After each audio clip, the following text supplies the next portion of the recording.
progress always, because you're going to keep asking for growth. And how do we get that growth? We get more experiences, right? So there's no getting it done. I follow Abraham Hicks, and she always says there's no getting it right and there's no getting it done. And that is not a negative thing. It's like, just have mercy with yourself and just say, yeah, every day I'm getting better than I was yesterday. And I'm doing great. I'm learning new things, and I'm asking for things that I want, things that I deserve. So I want to ask you one more question, or a couple of more questions. So one of the questions on the questionnaire for my guests that I always ask, because it is you never knew, or I never knew, I want to ask you, what is the one thing you never knew that you know now, and you want others to grasp now sooner than later? I think it has been, if it, and this was literally an epiphany for me, and it's such an easy thing. So I don't know why this wasn't, why I didn't have an aha moment way before this, but I think it was when we had reconnected, and there was some conversation that you and I had about, I can't believe, like, 20 some years have passed, and what was communicated to us that was kind of the demise of our friendship. You know, why that happened, and why would he do that, and why would he say those things, and and I've always said, it was, I try to look at a positive spin on that, because during this time that we were no longer communicating, or were friends, so to speak, we were still friends on the side with this other individual. And I think there was some frustration there on your part, but I have always said, I don't know that we would have been good for each other during that time, because we were in such a bad place. And I think we would have fed off of that. I'm not saying that we wouldn't have been there to support each other, but I think it would have been just a very toxic time for us. And I think now that we went through that, and we healed through that, and we moved forward from that, I think our friendship has grown and thrived. And so we were to reconnect at the time that we did.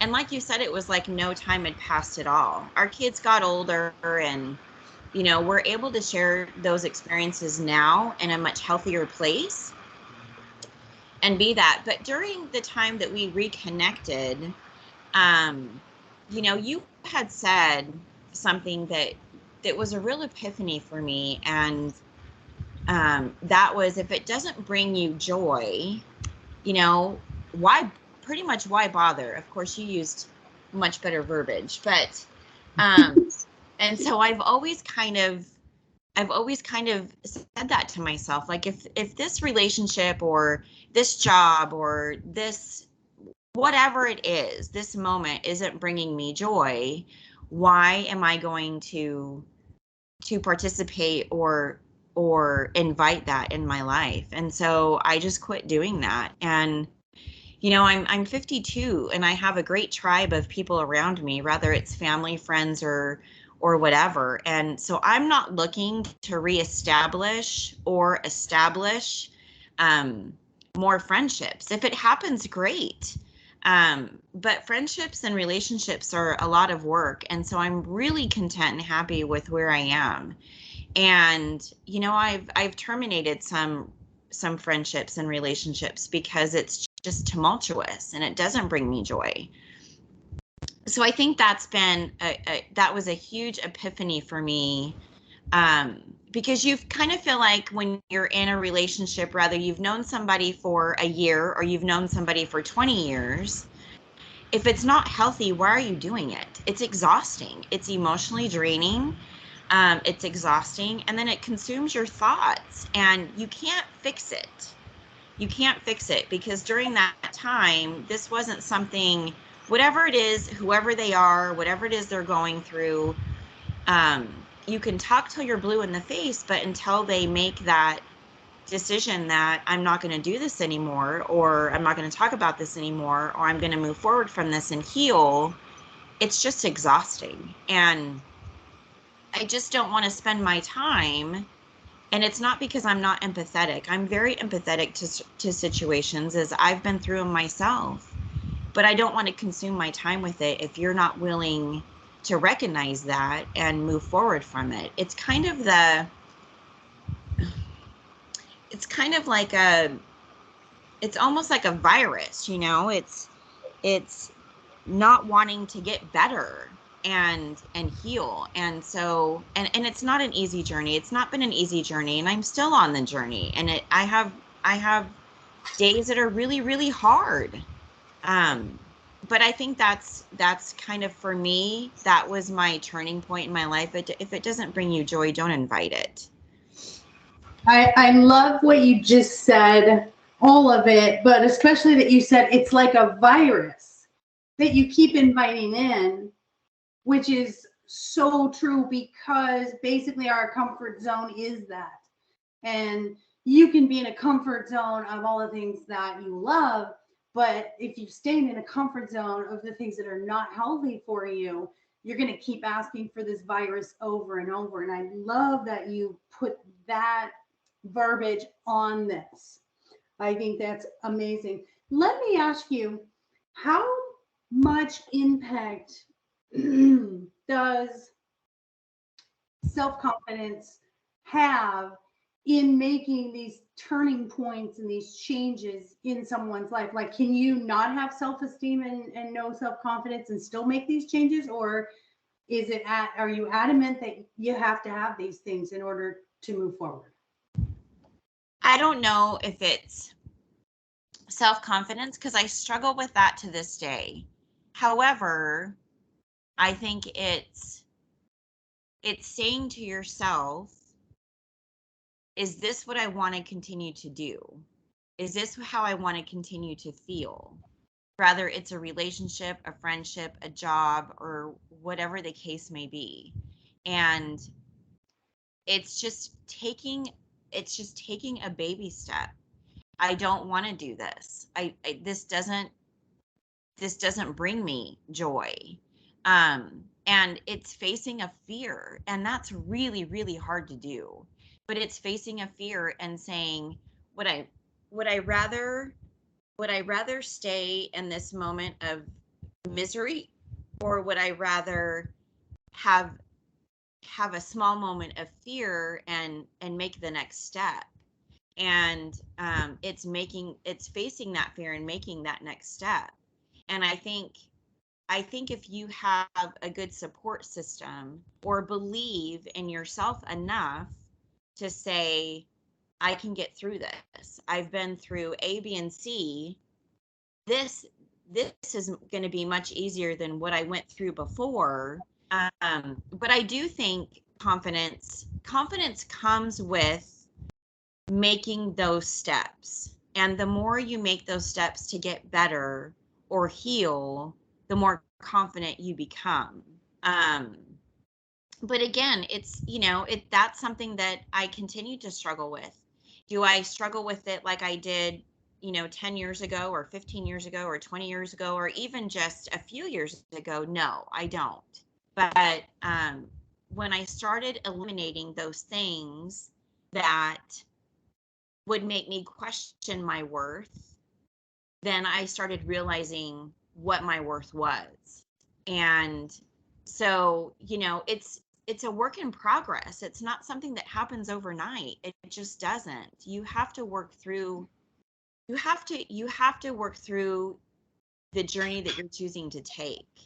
And hopefully hopefully you see that. And like I said, it's taken me, I mean, I was 45 before I realized I don't deserve to live like this. I don't deserve to live like this. And so it's been a very, it's a process that took me quite a while to get to. And I am much more confident now in my worth, my ability, and what I have to offer than I was even, 6 or 7 years ago. And it's built my confidence. So I think I think you kind of have to, a little bit of both, maybe. Yeah, what I heard you say was you don't have to have confidence to make these changes, but when you make these changes, you end up with confidence. So it's kind of cool. It's like this cause and effect thing. Like you don't have to feel completely confident to just start, to just take the steps. And what I love is when a lot of us have this perfectionism mentality. I should be this certain way at this certain point at this certain time in my life. And I think that's where we go wrong is the comparing ourselves to others when we need to like walk our own path and take it at our own pace. It might take me 5 years to do something and take you 5 months to do something. I think we have to stop looking externally at what everyone else is doing and stay focused on what's working for us. And so I just love that you don't have to have confidence to make the changes, but the changes will bring you the confidence you're looking for. So if you take anything away, listeners, what she said was she said to herself, is this what I want to continue doing? Does this make me happy? So Laura, and I'm going to ask every podcast guest going forward these next two questions while we wrap up. We're perfect timing here. What is a mantra or a self-encouraging saying or thought or talk that you say to yourself when you find yourself in another challenging moment? What is the kind of the go-to? I think we all have sort of a repetitive thing, and I tell clients have a theme song and have a mantra. And of course, mine is everything is always working out for me. So no matter what struggle or obstacles in front of me, I just keep telling myself, you know what?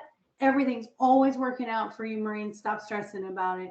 Just figure out what you want to do. You can either stop thinking about it and go chill out, or you can sit down and find a solution. So what's your go-to encouraging talk or mantra that you do? I think there's a couple. One, I will survive, and two, um, change is good. I've never liked change ever.